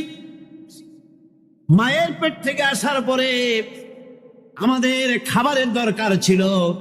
লক্ষ্য করেন রব কারে বলে, লক্ষ্য করুন। মায়ের পেটের মধ্যে যখন ছিলাম ওখানে কোনো রোগের জীবাণু ঢুকতে পারে নাই। ফি করারিন মাকিন, একটি সুরক্ষিত জায়গায় আল্লাহ রাব্বুল আলামিন বাচ্চাকে রেখেছেন, যেখানে কোনো সর্দি হবে না, জ্বর হবে না, সর্দি হবে না, ব্রঙ্কাইটিস হবে না, ডায়াবেটিস হবে না, প্রেসার হবে না। মায়ের পেটের মধ্যে বাচ্চাকে এমন জায়গায় আল্লাহ যত্ন করে রেখেছেন। এই বাচ্চা যখন মায়ের পেট থেকে বেরিয়ে এলো তখন তার পরিবেশ অত্যন্ত খারাপ। এখানে পলিউশন আছে, এখানে কার্বন ডাই অক্সাইড আছে, এখানে বিষাক্ত হাওয়া আছে। কাগজটা আপনারা দেখতে পাচ্ছেন, এই রকমের কাগজে 10 লক্ষ পাতা লিখতে যত কাগজ লাগে, এরকমের 10 লক্ষ পাতার লেখা ছোট্ট এই ডায়েরিটার মধ্যে ঢুকাই দেওয়া যায়। 10,000 টেলিফোন নাম্বারের মেমোরিতে তুলে দেওয়া যায়। এটা হচ্ছে লেটেস্ট আবিষ্কার। কিন্তু আল্লাহ পাক মানুষের যে ব্রেনটা তৈরি করলেন, পৃথিবীতে যা আছে এ সব কিছু একটা মানুষের ব্রেনের মধ্যে, সমস্ত তত্ত্ব, সমস্ত ফ্যাক্টস মানুষের মেমোরির ভিতরে ঢুকাবার পরেও আরো লক্ষ লক্ষ জায়গা বাকি থেকে যাবে, শূন্য থেকে যাবে, যা পূরণ হওয়ার নয়। এত বিশাল মেমোরি আল্লাহ পাক তার মানুষের মাথার মধ্যে তৈরি করে দিয়েছে। সুবহানাল্লাহ বিহামদি। দেখুন অবস্থাটা কি। আল্লাহ তার মানুষকে কিভাবে, রব কাকে বলে, রব কারে বলে, সুবহানাল্লাহ বিহামদি। চোখের সামনে রাস্তা দিয়ে চলতে গিয়ে চোখের সামনে সাপ দেখলেন, চোখ দেখার কাজ করেছে। চোখ কি করেছে? দেখার কাজ করেছে। এখন কি করবেন? চোখ কিন্তু দেখে বসে থাকে নাই, চোখ দেখা মাত্রই ট্রান্সমিট করেছে ব্রেনকে। ব্রেন সাথে সাথে অ্যাকশন নিতে বলেছে হাতকে আর পাওকে। হাতে লাঠি থাকলে পিটাও, লাঠি না থাকলে পাকে বলেছে দৌড় মারো। এই যে সাপ দেখলো, চোখ এটাকে পাঠাই দিল ব্রেনকে, ব্রেন পাঠাই দিল অ্যাকশনে হাতে আর পায়। এতে কিন্তু 1 সেকেন্ড সময় লাগে নাই, 1 সেকেন্ডের কয়েক লক্ষ ভাগের 1 ভাগের ভিতরেই মানুষ অ্যাকশনে এসে গিয়েছে। সুবহানাল্লাহ। এর নাম হচ্ছে রব। এর নাম কি? তার অফুরন্ত সৃষ্টি, অফুরন্ত সৃষ্টি। মানুষের হার্ট তৈরি করেছেন, চোখ তৈরি করেছেন। চোখে কিন্তু আমরা নেগেটিভ দেখি। চোখে আমরা কি দেখি? নেগেটিভ দেখি। এই নেগেটিভটা চোখ ক্যাচ করে ব্রেনের ভিতর থেকে পজিটিভ হয়ে কে বের করে দেয়? সুবহানাল্লাহ ওয়া বিহামদিহি। কানে অসংখ্য শব্দ শুনি, কিন্তু কোনো শব্দ তো জড়ায় যায় না। অসংখ্য শব্দ আমরা শুনি, যেমন রেডিও। রেডিও ঘুরাচ্ছেন, 9 ব্যান্ড রেডিও অথবা এর থেকেও বেশি ব্যান্ডওয়ালা রেডিও। আপনি যখন ঘুরাচ্ছেন কোন সেন্টার ধরার জন্য, অনেক সময় 4-5টা সেন্টার জড়ায় যায় না? জড়ায় কিনা? 4-5টা সেন্টার জড়ায় যায়, সর্বনাশ হয়ে যায় কোনটা থেকে কোনটা শুনবে। তো এইরকম করে আপনার কানের ভিতরে শব্দগুলি সব জড়াইয়া পাকাইয়া আপনার কানের মধ্যে একটা বিশ্রী আওয়াজ সৃষ্টি করে দিতে পারত। কে স্তরে স্তরে শব্দগুলিকে শোনার ব্যবস্থা করেছে? আপনার জিহ্বার ভিতরে হাজারো রকমের স্বাদ গ্রহণ করার জন্য একটা জিহ্বায় এতগুলি টেস্ট নেওয়ার ক্ষমতা কে তৈরি করে দিলেন? আল্লাহ রাব্বুল আলামিন সুবহানাল্লাহ ওয়া বিহামদিহি। তিনি হচ্ছেন রব, যিনি মানুষের প্রতিপালন সৃষ্টি করেন এবং প্রতিপালন করেন, এমনি এমনি ছেড়ে দেন। এরপরে মানুষের সব প্রয়োজন তিনি মিটিয়েছেন। মানুষের জীবন ধারণের জন্য সব থেকে বড় প্রয়োজন পানি। সবচেয়ে বড় প্রয়োজন কি? পানি। জোরে কোন কি? পানি। জীবনের জন্য পানি এবং আর্দ্রতা, এই দুটি জিনিস অপরিহার্য, এছাড়া জীবন বাঁচবে না। আমরা দেখতে পাই সমুদ্র ভরা পানি মজুদ আছে। লক্ষ্য করেন, সমুদ্র ভরা পানি মজুদ আছে, নদী খাল বিল ভরা পানি মজুদ আছে, কিন্তু এটাই তো যথেষ্ট না। রব হচ্ছেন তিনি, যিনি এই বিশাল বিশাল পানির মজুদ থেকে বাতাসকে যিনি বলেন, যিনি প্রতিনিয়ত বাষ্পীয় আকারে পানিগুলিকে সমুদ্র থেকে উত্থিত করেন, পানিগুলিকে উত্থিত করেন মহাকাশে। আল্লাহ পাক বলেন, আল্লাহুল্লাযী আরসালার রিয়াহা ফাতুসিরু সাহাবা।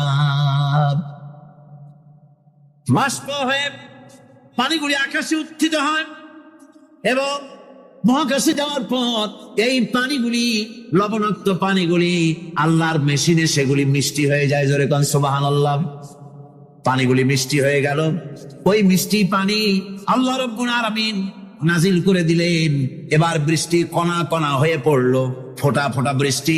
আল্লাহ খুঁজে দেখলেন বৃষ্টির ফোঁটাগুলি পৃথিবীর প্রতিটি কণা তালাশ করে তৃষ্ণার্ত কণাগুলিকে আল্লাহ পাক ভিজাই দিলেন। সেই জন্য তার নাম হলো রব।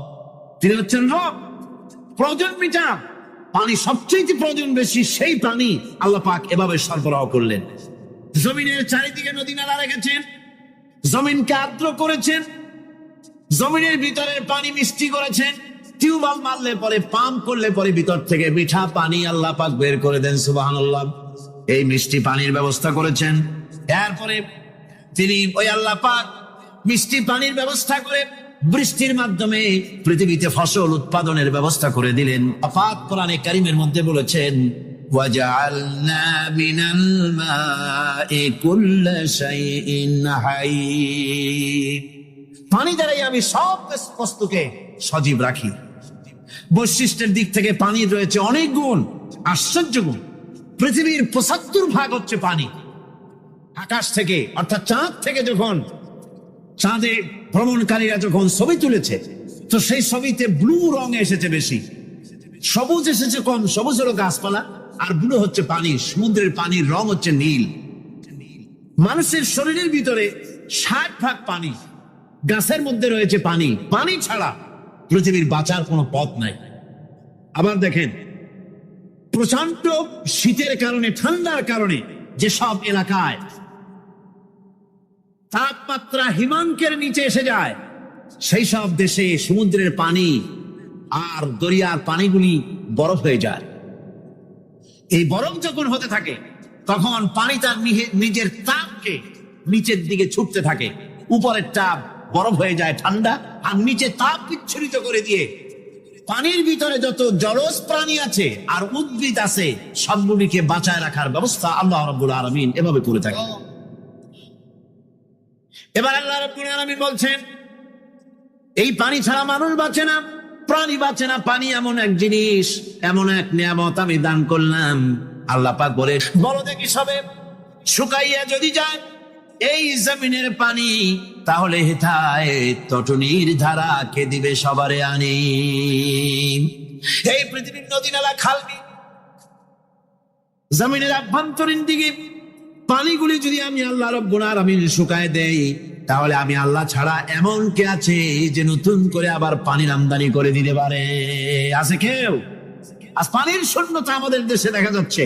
পানি আস্তে আস্তে কমে যাচ্ছে, আস্তে আস্তে পানি শেষ হয়ে যাচ্ছে।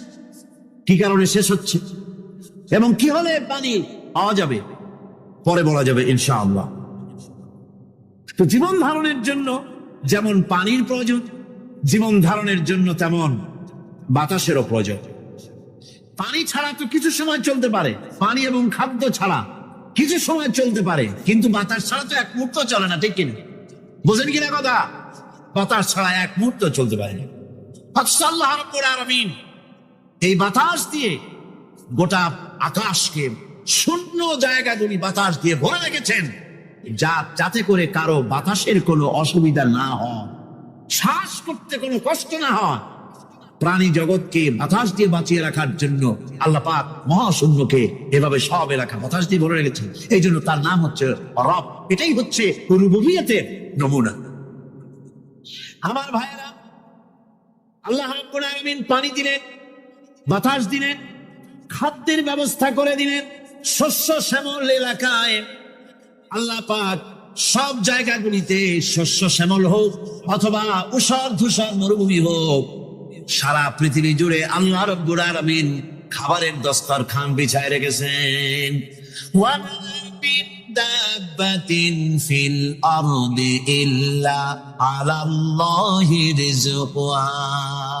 এই পৃথিবীর বুকে এমন কোন বিচরণশীল জীব নাই যেই জীবের রিজকের দায়িত্ব আমি আল্লাহ আমার নিজ হাতে গ্রহণ করি নাই। জোরে বলেন সুবহানাল্লাহ।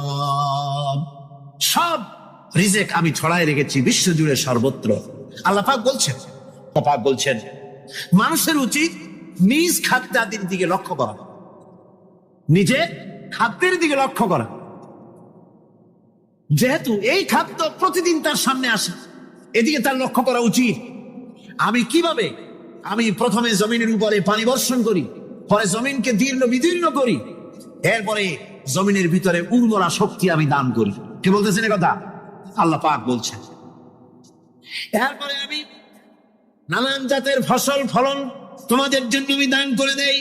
আমার বন্ধুগণ, কোরআনে কারিমের ছোট্ট সূরা ওয়াল আসরের ভিতর থেকে যে কথাগুলি বিগত 4 দিন আর আজকে বলা হলো, জীবন আমাদের ব্যর্থ, জীবন আমাদের ক্ষতিগ্রস্ত। এই জীবন যদি আমরা সবল করতে চাই, তাহলে 4টি আমল করা লাগবে, ঈমান আর আমলে সালেহ। আর আমাদের করা লাগবে আমলে সালেহের সাথে হকের দাওয়াত আর সবর ইখতিয়ার করতে হবে। এই সবর যদি করতে পারি, জিহাদের ময়দানে লোক যদি কম হয়, বেশি সংখ্যকের উপরে আল্লাহ পাক আমাদেরকে জয়ী করে দিবেন।